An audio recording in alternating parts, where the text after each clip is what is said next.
আজকে আমাদের লেফটিস্ট নেতা সমাজবাদী পার্টির মুলায়ম সিং যাদব ধর্ণা দিচ্ছে। কারণ কি? কারণ নিট পেপার লিকে ছাত্রদের পাশে তিনি দাঁড়াতে চান। অথচ তার নিজের কীর্তি দেখুন।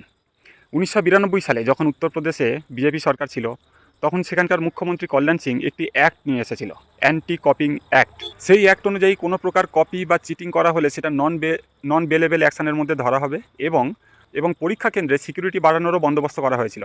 কিন্তু আশ্চর্যের বিষয় কি জানেন?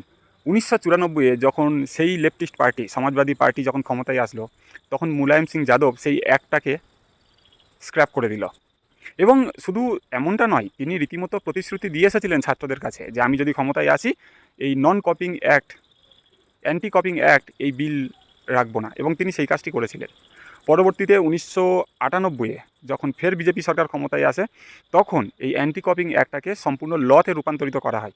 এবং ভেবে দেখুন, সেই সময়ে সমাজবাদী পার্টি এই আইনটাকে বলছিল কালা কানুন, আর এরাই আজকে ছাত্রদের জন্য প্রোটেস্ট করছে।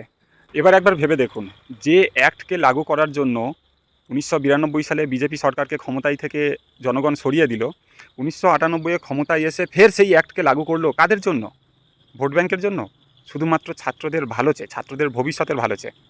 আর অপরদিকে আমাদের লেফটিস্ট পলিটিক্যাল পার্টি শুধুমাত্র ভোট পাওয়ার জন্য একটা অনিয়মকে, একটা অব্যবস্থাকে টিকিয়ে রাখার জন্য পলিটিক্স করতে লাগলো।